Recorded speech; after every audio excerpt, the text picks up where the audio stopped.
Hello, Packers fans, wherever you may be. It's time for another edition of the Pack Attack Cast. I'll bet you thought something happened to me since it's been about 4 days since we did a stream.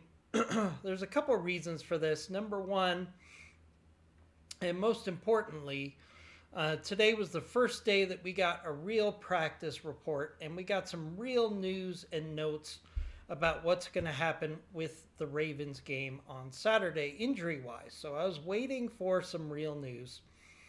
But in addition to that, and I'll be frank with you, I needed some time to really process what happened on Saturday night. um, some people might say, hey, you're not a real journalist if you need some time to step away. But I really, just a reminder, I do this, as a personal passion for me, and sometimes things just get a little too crazy for me to just jump on and give immediate reaction. So I wanted to process my feelings on what happened in Chicago. I wanted to watch it again several times on the All 22. And I wanted to hear what the team had to say about what happened on Saturday and come to you with a concise, logical response for what happened, because it was a complete nightmare on many levels. So let's take a few minutes to give a final moratorium on what happened in Chicago, and then we'll try to move on to what's most important, which is the game on Saturday. So let's focus in on that. So first of all, I'm very frustrated by the NFL rules that basically rewarded the Bears for some really bad behavior. Okay?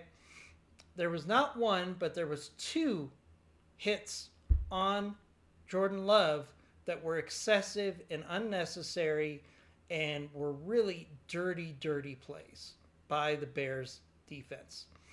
The first play, which may have been where Jordan Love started to feel some concussion symptoms, he was thrown down hard after the play was clearly dead.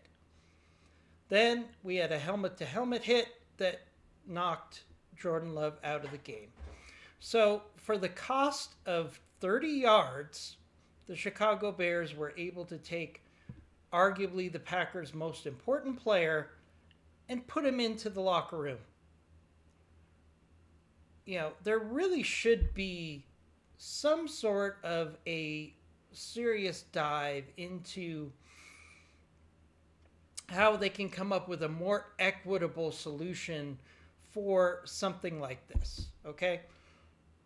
If a team has a dirty play, roughing the passer, where said passer is then knocked out of the game, there should be much more of a penalty than 15 yards. There should be something along the lines of, you know what? Maybe Chicago loses their starting quarterback as well. When it's clearly a situation where, one, they had a dirty hit that knocked out the quarterback for the opponent, maybe your team should also lose an equivalent player. Because 30 yards of penalties is not close to offsetting the loss of your starting quarterback. But hey, basically the Bears and the NFL, the other teams in the NFL learned, hey, we gave up 30 yards of yardage, but the opponent lost one of their best players. What team in the NFL isn't going to say that is a good trade-off, especially when we see the results of the game? Okay, now Malik Willis did come in, and with the help of the rest of the offense, they did enough to win this game. So hats off to Malik Willis, and also hats off to Matt LaFleur for adjusting on the fly a total different offense when his starting quarterback got knocked out. Because Malik Willis just can't do the same things that Jordan Love can do. You have to completely change You know that playbook that they carry around on the sidelines. You might as well throw that out once Jordan Love was knocked out because Malik Willis is a completely different quarterback. So hats off to Malik Willis. Hats off to the offense for doing what they had to do to score enough points to win this game. And then everything went completely off the rails. Okay? First, special teams found a way to lose the game when they literally, per NFL analytics, had a 95% chance to win the game. All they had to do was field an onside kick, which they had a 92% chance of succeeding in doing. And then what did they do? They fumble it away to the Bears with 2 minutes left in the game. This is ridiculous on so many levels, and I think it's time that the Green Bay Packers get serious about special teams, because this has been a problem for over a decade, and now it's literally probably cost them a division title because they had a 95% chance of winning before that play. So it's really a situation where the Packers need to get serious about special teams, get a better special teams coordinator. I know Matt LaFleur loves the special teams coordinator. He's a great assistant coach. But there's nothing we could do about that right now. So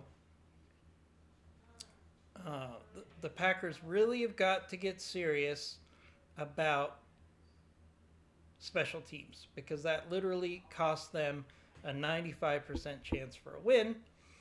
And that's something that has to completely change next year. They can't do anything about it this year. They have to change it next year. Okay? There's no doubt about it. They need to find a solution. And then it got worse because the secondary, not once but twice, gave up touchdowns on blown coverage, first to tie the game, then to lose the game.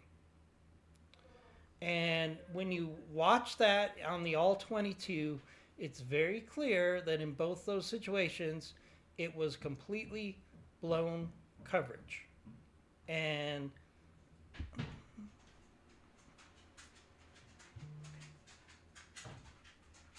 it was completely blown coverage, and they really need to take a second look at that because the special teams gave the Bears the opportunity to win the game, and then the secondary opened up the door to the end zone, not once but twice, first to tie the game, then to lose the game. This team is so frustrating, you know, and I think most Packer fans can agree with this. Like, it would almost be better if they got blown out by the Bears, because then I could say, well, the Bears were the better team. But in this situation, the Bears were not the better team by any stretch of the imagination. The Packers dominated this game, even though they had some serious issues at the quarterback position. They found ways to win, and then they found ways to give the game away.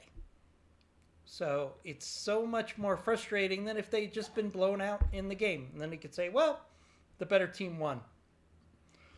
But I was left frustrated because I knew the Packers were the better team. By every metric, by every chance to win, they should have won this game. And now we're in a horrible situation where most likely the Packers are going to be the 7th seed in the playoffs. Ironically, if they end up being the 7th seed, guess who we get most likely are going to be playing? The Chicago Bears on the road. And we're going to have a rematch of this game. So let's take a look really quickly at where the Packers stand for the playoffs. So let's take a look at that right now. This is the playoff picture updated as of today with Monday Night Football. Seahawks are likely going to be the 1 seed, although that might flip with the Rams. We'll see what happens there. There's also the 49ers who are in the mix for the division. So we're not going to know what happens for the number 1 seed for quite some time. The Bears have an 84% chance of winning the division, 100% chance of making the playoffs. Let's go to your Green Bay Packers all the way down here, thanks to special teams. The Packers are now the 7th seed.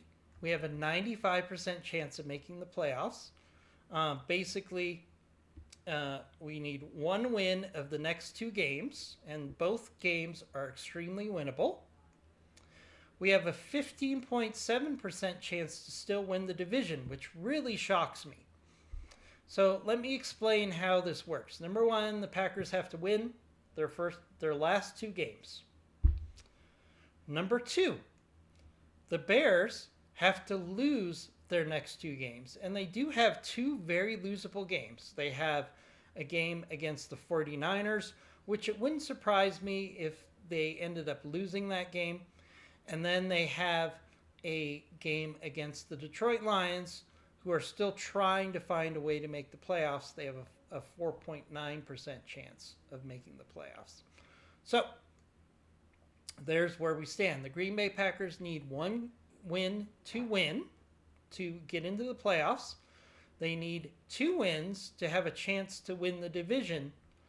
And how different would this be? Well, if the Packers had won, they probably would have had about a 90% chance to win the division and about a 90% chance to be the 2nd seed.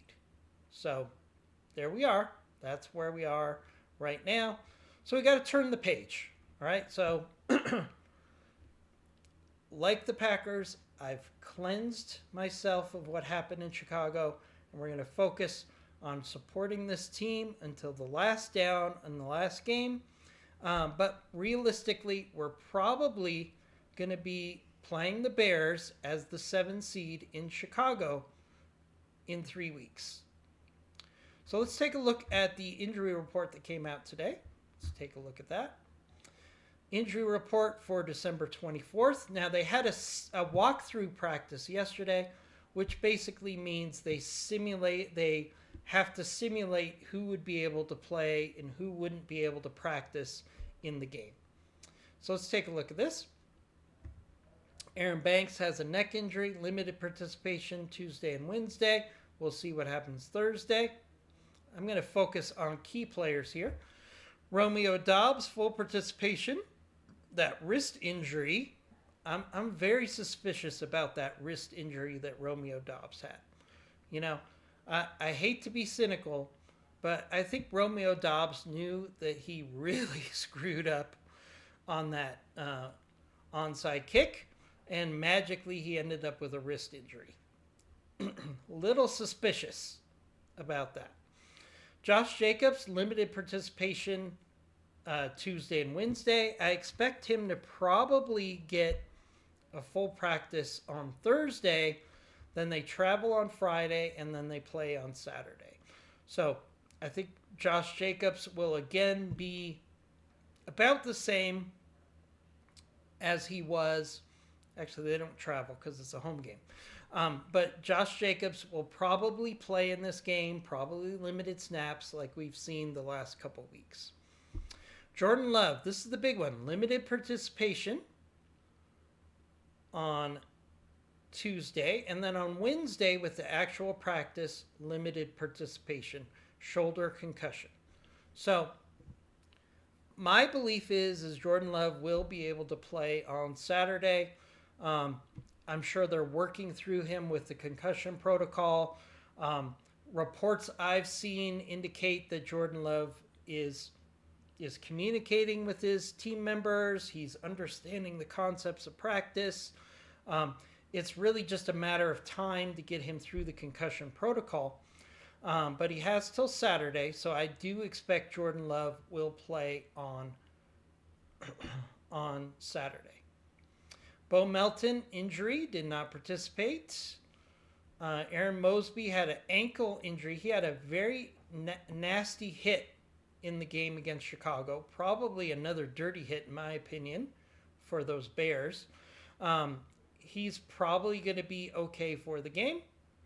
Colin Oliver, who was activated on Monday, full participation in the last 2 days. So we might see some Colin Oliver against the Ravens. So we're going to watch that very closely.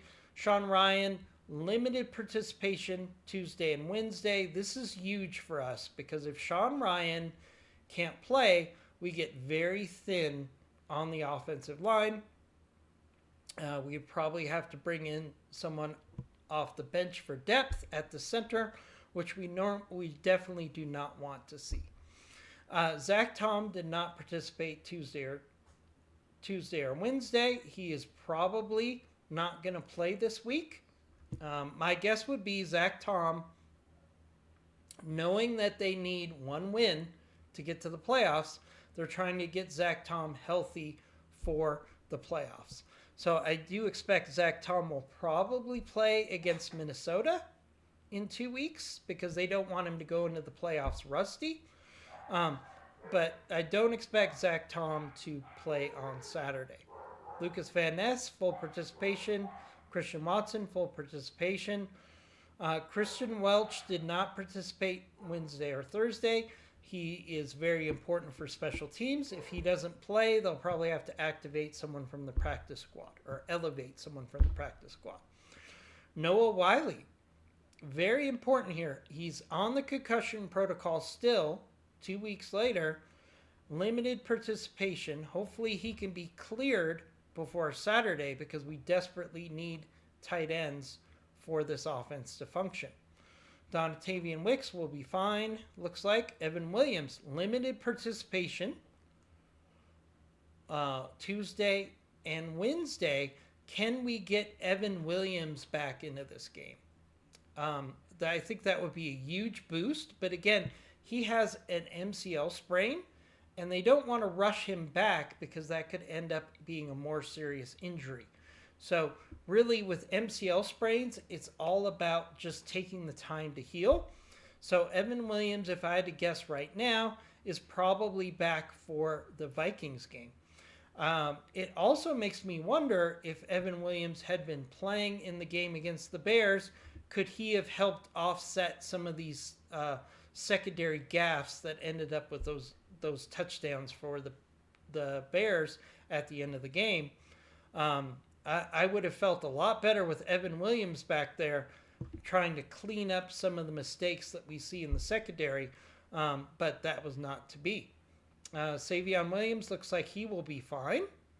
Now, Malik Willis, limited participation on Tuesday. Remember, that was simulated participation because it was a walkthrough. Did not participate today due to illness and right shoulder injury. I think Malik Willis is much less likely to be available on Saturday than Jordan Love. Malik Willis has a shoulder injury on his throwing shoulder, and that sort of thing on his throwing shoulder tells me Malik Willis is much less likely to play than Jordan Love on Saturday. If that's the case, the Packers are going to have to elevate the third string quarterback from the practice squad to be the number 2. So we might have a quarterback coming off of a concussion, which means he could get re-injured at any time, and we might have our third string quarterback into the game on Saturday. This is where we are right now, and that's where I am very concerned about the game on Saturday. Let's look at the Baltimore Ravens now. Let's try to be positive. Chiwube Awuzie, limited participation Tuesday and Wednesday. Kyle Hamilton, full participation, so he'll be a go.